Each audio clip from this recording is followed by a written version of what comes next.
दोस्तों, इस कहानी के पिछले भाग देखने के लिए हमारे चैनल को विजिट करें। अब आगे।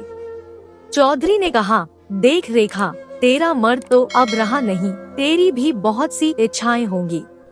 मैं बस तुझे एक बार भोगना चाहता हूँ, इसके बदले में तेरी बेटियों का भी ख्याल रखूंगा। रेखा की आंखें फटी की फटी रह गई। चौधरी की बात पूरी होते ही रेखा ने एक तमाचा उसके गाल पर जड़ दिया। रेखा बोली, कमीने, तेरी हिम्मत कैसे हुई? गरीबों की क्या इज्जत नहीं होती है?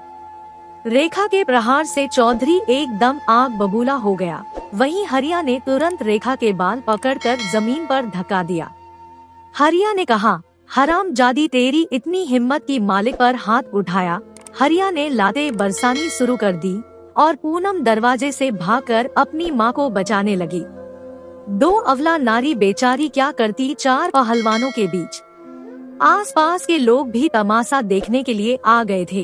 किसी में रेखा के पक्ष में बोलने का साहस नहीं था। तनु अपनी सहेली के घर गप्पे लड़ा रही थी। तभी गांव की एक लड़की ने तनु को बताया कि चौधरी और उसके आदमी तेरी मां को बुरी तरह से पीट रहे हैं। तनु डर गई और घर की ओर ना जाकर भागती हुई जंगल की ओर गई, जहां सूरज लकड़ी काटने जाता है। तनु भाग रही थी और उसकी आंखों से लगातार गंगा जमुना बह रही थी। माँ और पूनम दीदी की चिंता भी सता रही थी कि पता नहीं क्या किया होगा उन जालिमों ने। तनु भागती हुई जंगल पहुंची और सूरज को इधर उधर देखने लगी। उसकी सांसें फूल गई थी। तभी उसने लकड़ी काटने की आवाज सुनी। कुल्हाड़ी की आवाज आ रही थी। तनु उसी दिशा में सूरज को खोजने लगी। सूरज पेड़ की डाल पर बैठा दूसरी डाल को काट रहा था। तभी उसने देखा कि कोई उसे पुकार रहा है।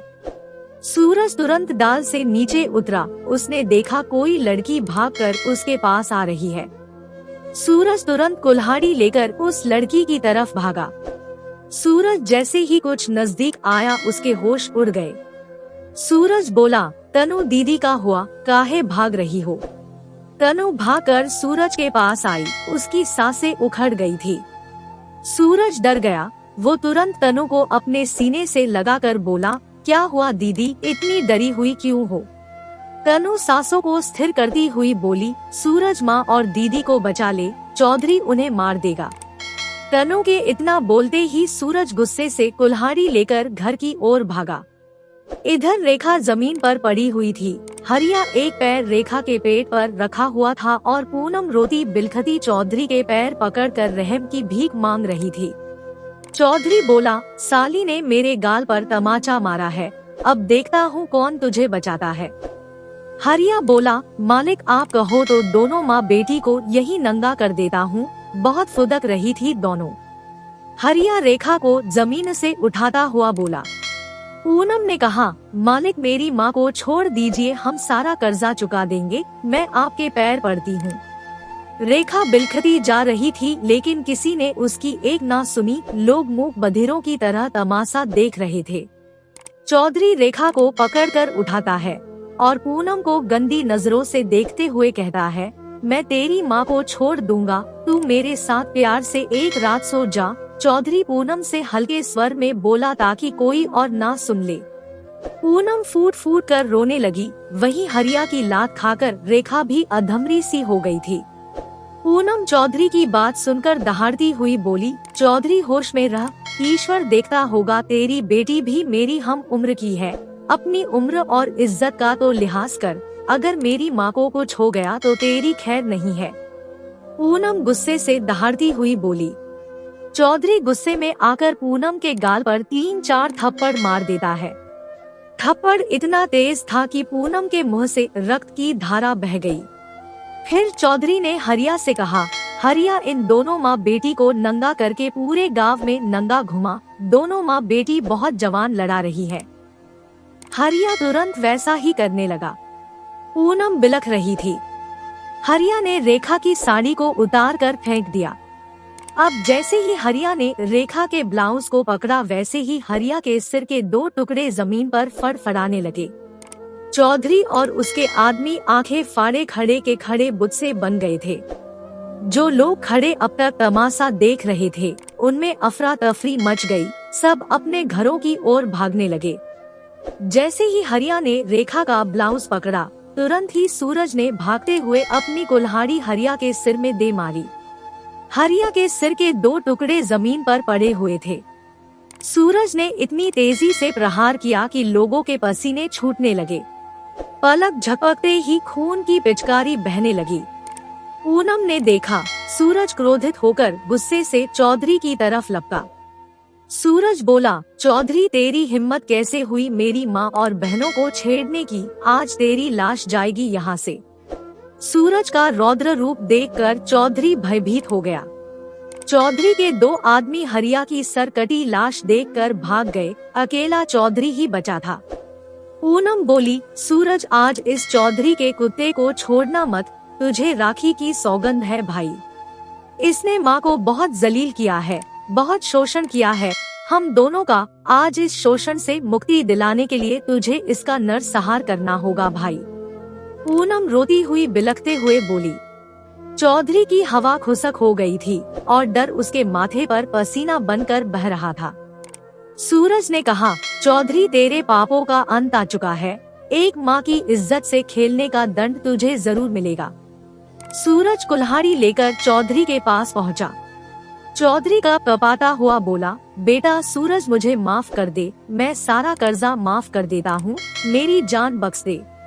लेकिन सूरज तो अपना आपा खो बैठा था, उसे तो सिर्फ बदला दिखाई दे रहा था। सूरज ने एक जोर का तमाचा चौधरी के गाल पर मारा। तमाचा पड़ते ही चौधरी बिलबिला उठा। लकड़ी काटने से सूरज का बदन पत्थर की तरह हो गया था। चौधरी जमीन पर गिर पड़ा। सूरज ने चौधरी को मारने के लिए जैसे ही कुल्हाड़ी उठाई, रेखा ने तुरंत सूरज को रोका। रेखा बोली, सूरज ठहर जा, तुझे मेरी कसम है, इसको छोड़ दे, भगवान इसे सजा देगा। सूरज ने कहा, नहीं माँ नहीं, इस कमीने ने तुम्हें बहुत लज्जित किया है, मैं इसको जिंदा जमीन में गाड़ दूंगा। सूरज बहुत क्रोधित होते हुए बोला। चौधरी पसीने से लथपथ हो चुका था। वो कभी सूरज को देखता तो कभी हरिया को देखता, जो खून से लथपथ पड़ा था। रेखा ने कहा, नहीं सूरज, तुझे मेरी कसम। इतना कहकर रेखा दर्द से करा उठी और बेहोश सी हो गई। सूरज तुरंत रेखा की ओर भागा और रेखा को उठाते हुए उसका सर अपनी गोद में रख लिया। पूनम माँ की साड़ी को उठाकर रेखा के अधनंगे शरीर पर डाल देती है। तभी चौधरी मौका देखकर भाग जाता है। सूरज उसे पकड़ने के लिए उठा, तभी तनु ने उसे रोक दिया। तनु बोली, नहीं सूरज, रहने दे, पहले माँ को देख क्या हो गया है माँ को। पूनम जल्दी से भागती हुई पानी लेकर आई और माँ के चेहरे पर डाल दिया। गांव के लोग अपने अपने घरों की छत से छुपकर तमाशा देख रहे थे। तभी सूरज दहाड़ता है, तुम लोगों में इंसानियत मर चुकी है। सबके सब नपुंसकों की तरह तमाशा देख रहे थे, किसी ने भी आकर बचाने का साहस नहीं किया। कान खोलकर सुन लो गांव वालों, आज मेरे परिवार के साथ किया है, कल तुम्हारे साथ भी ऐसा ही होगा। सूरज की आवाज सुनकर गांव वाले अपने घरों में कैद हो गए। रेखा को होश आ चुका था। रेखा ने कहा, सूरज चौधरी कहाँ गया, क्या मार दिया तूने उसे भी? सूरज बोला, नहीं माँ, भाग गया साला। सूरज अपनी माँ को उठाकर घर के अंदर ले आता है। इधर चौधरी गांव के 100-200 लोगों को इकट्ठा कर सूरज को मारने के लिए लोगों को इकट्ठा करने लगता है। वो हरिया की मौत का बदला लेने के लिए गांव के सरपंच और सभी बुजुर्ग को इकट्ठा कर सूरज के घर की ओर आने लगता है। चौधरी गांव वालों को सूरज और रेखा के विरोध में कान भरने लगता है। चौधरी ने सरपंच से कहा, सरपंच जी, मैं रेखा से अपना कर्ज मांगने गया था, लेकिन रेखा ने मना कर दिया और बोली कि कर्जे के बदले आप मेरे साथ शारीरिक संबंध बना लीजिए। मैं भला शरीफ आदमी, मैंने रेखा को तमाचा मार दिया। सूरज ने आकर हरिया की कुल्हाड़ी मारकर हत्या कर दी। बताओ मैंने क्या बुरा किया? चौधरी ने झूठ बोलकर गांव के लोगों को अपनी ओर कर लिया। गांव के लोग जोर जोर से बोलने लगे कि रेखा बचलन औरत है, इसको गांव से बाहर निकालो वरना हमारे बच्चे बिगड़ जाएंगे। गांव के सभी लोग आक्रोशित होकर रेखा के घर की तरफ बढ़ने लगे। चौधरी ने पूरे गांव में ये अफवाह फैला दी कि रेखा बच्चलन है और उसकी दोनों लड़कियां भी। गांव का एक शरीफ आदमी भोला भागते हुए सूरज के घर आया और उसने सारी बातें सूरज को कह दी। सूरज 5 से 6 लोगों से तो लड़ सकता था, लेकिन पूरे गांव से नहीं। भोला की बातें रेखा, पूनम और तनु ने भी सुन ली थी। रेखा ने कहा, सूरज अब इस गांव से चलो कहीं और रह लेंगे, इस गांव के लोग गरीबों की बात नहीं सुनेंगे। पूनम बोली, हाँ भैया चलो अब इस गांव से, और बेइज्जती सहन नहीं होगी मुझसे। तनु भी रोते हुए यही बोली। सूरज ने कहा, चलो माँ, अब मेरा भी इस गांव में रहने का दिल नहीं कर रहा है। सूरज ने अपनी बहनों से कहा कि जरूरत का सामान रख लो, बैग तैयार कर लो। पूनम और तनु ने आनन फानन में कपड़े और जरूरत का सामान बांध लिया और घर के दरवाजे पर ताला मारकर शहर की ओर चल दिए। घर के पास ही शहर को जाने वाली सड़क पर आकर एक बस में सवार होकर अपने गांव को अलविदा कह दिया। जब चौधरी रेखा के घर के पास आया तो देखा दरवाजे पर ताला लगा हुआ था।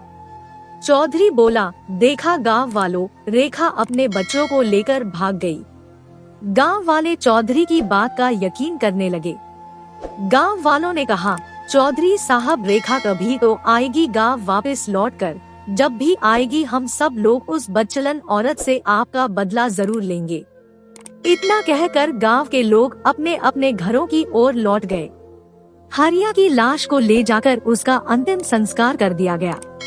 अब देखते हैं शहर में रेखा और सूरज की जिंदगी कैसे गुजरती है। गांव छोड़ने का दुख रेखा और सूरज के चेहरे पर उदासी बनकर साफ झलक रहा था। जिस गांव में पूरा जीवन व्यतीत किया, जन्म से लेकर अब तक का सफर किसी दृश्य की तरह सभी के दिलो दिमाग पर छाया हुआ था। बस में बैठे चारों लोग गुमसुम थे। आगे क्या होगा, शहर में कहाँ रहेंगे, क्या खाएंगे, ये बातें सबके मन में चल रही थी। एक तरफ ध्यान चौधरी और हरिया की खून से लथपथ लाश पर जाता तो सबका मन झकझोर उठता। इन्हीं बातों को सोचते सोचते शहर कब आ गया पता ही नहीं चला। कंडक्टर के आवाज लगाने पर चारों लोग चौंकते हुए उठे। बस से नीचे उतरते ही चारों के मन में बस एक ही बात आ रही थी, नया शहर, नई जिंदगी, कहाँ जाएं? चारों लोग बस से उतरते हैं, लेकिन अब जाना कहाँ है ये किसी को नहीं मालूम। तनु बोली, मम्मी हम शहर तो आ गए, लेकिन अब कहाँ रहेंगे? रेखा ने कहा, बेटा जहाँ ऊपर बाला लेकर जाएगा, ईश्वर जरूर कुछ इंतजाम करेगा। सूरज बोला, माँ चलो कुछ ना कुछ मैं इंतजाम करता हूँ, किसी झोपड़पट्टी में शायद कुछ रहने का इंतजाम हो जाए। मैं यहीं कहीं अपने लिए काम ढूंढ लेता हूँ। पूनम बोली, माँ सुबह से किसी ने कुछ खाया भी नहीं है, आपका तो बहुत सारा रक्त भी बह गया, पहले कुछ खा लेते हैं। सूरज बोला, हाँ दीदी चलो पहले कहीं बैठने का इंतजाम करते हैं, आप लोग वहीं बैठना, मैं कुछ खाने का इंतजाम कर लूँगा। सभी लोग शहर की सड़कों पर चलते चलते काफी दूर निकल आए। रेखा की हालात ठीक नहीं थी, फिर भी अपना दर्द छुपाकर आराम आराम से चल रही थी। तभी सूरज को एक मंदिर दिखाई पड़ा। वो मंदिर काफी विशाल और भव्य दिखाई दे रहा था। नव दुर्गा के कारण काफी वहाँ पर भीड़ भाड़ भी थी। सूरज ने कहा, माँ चलो इस मंदिर में चलते हैं, थोड़ी देर विश्राम कर लो। पूनम और तनु तो शहर की चकाचौंध और बड़ी बड़ी इमारतें देखने में आश्चर्य महसूस कर रही थी। गांव और शहर की जिंदगी की तुलना उनके मन में चल रही थी। सूरज सभी लोगों को मंदिर लेकर जाता है। मंदिर इतना बड़ा था कि उनका गांव भी इसके आगे बहुत छोटा लग रहा था। पूनम और तनु तो आने वाले लोगों को देख रही थी। काफी श्रद्धालु मन्नत मांगने के लिए ईश्वर के सामने प्रार्थना कर रहे थे। पूनम और तनु भी मन ही मन ईश्वर से प्रार्थना कर रही थी कि सब कुछ ठीक हो जाए, रहने को घर और खाने को 2 वक्त की रोटी नसीब हो जाए।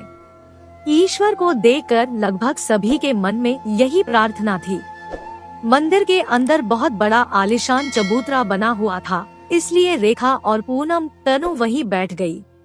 सूरज कुछ खाने के इंतजाम के बारे में सोच रहा था, तभी उसने देखा मंदिर के दूसरे स्थान पर कुछ लोग भंडारा कर रहे थे। सूरज तुरंत ही भंडारे की तरफ भाग कर गया और सभी के लिए भोजन ले आया। चारों ने भोजन किया और ईश्वर को धन्यवाद दिया। भोजन करने के उपरांत रेखा, पूनम और तनु चबूतरे पर लेट गई। सूरज ने कहा, माँ मैं रहने के लिए घर का इंतजाम करके आता हूँ और कुछ काम भी ढूंढ लूंगा अपने लिए। मुझे आने में समय लग सकता है, आप लोग कहीं जाना नहीं। रेखा बोली, बेटा इतने बड़े शहर में कहाँ घर ढूंढेगा, कुछ दिन इसी मंदिर में रह लेते हैं। यहाँ पर खाने के लिए भंडारे की व्यवस्था भी है। सूरज ने कहा, माँ घर तो ढूंढना ही पड़ेगा। मंदिर में 1-2 दिन तो रह सकते हैं, ज्यादा दिन नहीं। पूनम बोली, हाँ माँ सूरज सही कह रहा है। माँ मैं भी कुछ काम ढूंढ लूंगी अपने लिए, फिर कोई समस्या नहीं आएगी। सूरज बोला, नहीं दीदी आपको काम करने की जरूरत नहीं है, आपका भाई सब ठीक कर देगा। दीदी आप माँ और तनु दीदी का ख्याल रखना, मैं रहने का कुछ इंतजाम करता हूँ। बेटा अपना ध्यान रखना और जल्दी आ जाना। रेखा चिंतित होती हुई बोली। सूरज वहाँ से चल दिया। मंदिर से बाहर निकलते ही एक बार फिर पलटकर उसने अपनी माँ और दोनों दीदी को देखा। सभी लोग सूरज को ही देख रहे थे। तीनों लोगों की आंखों में एक उम्मीद और जिम्मेदारी दिखाई दे रही थी सूरज के प्रति। सूरज मंदिर से बाहर निकला ही था तभी उसने देखा एक सुंदर सी महिला जो मंदिर में पूजा करने आई थी। देखने से ही अमीर घराने की लग रही थी। वह महिला मंदिर से जैसे ही बाहर के लिए निकली, 2 गुंडे उसे मारने के लिए आए। दोनों गुंडों के हाथों में हॉकी और कमर में तमंचा लगा हुआ था। जैसे ही उस महिला के सामने दोनों गुंडे पहुँचे, महिला डर से इधर उधर भागने लगी। सूरज बड़े गौर से देख रहा था। सूरज उस महिला को बचाने के लिए जैसे उस गुंडे के सामने गया, दोनों गुंडे सूरज को देखकर चौंक गए और आंखें फाड़ फाड़ कर देखने लगे।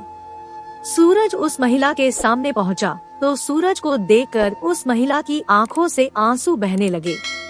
सूरज भी चकित था कि यह लोग मुझे देखकर इतने हैरान क्यों हैं। तभी दोनों गुंडे सूरज पर हॉकी से वार करते हैं। उनमें से एक गुंडा बोला, तू अभी तक जिंदा है सूर्य प्रताप, हमने तो सोचा तू मर गया होगा। दोस्तों इस कहानी का अगला भाग देखने के लिए हमारे चैनल को विजिट करें और कमेंट करके हमें बताएं ये कहानी आपको कैसी लगी। कहानी सुनने के लिए आपका बहुत बहुत धन्यवाद।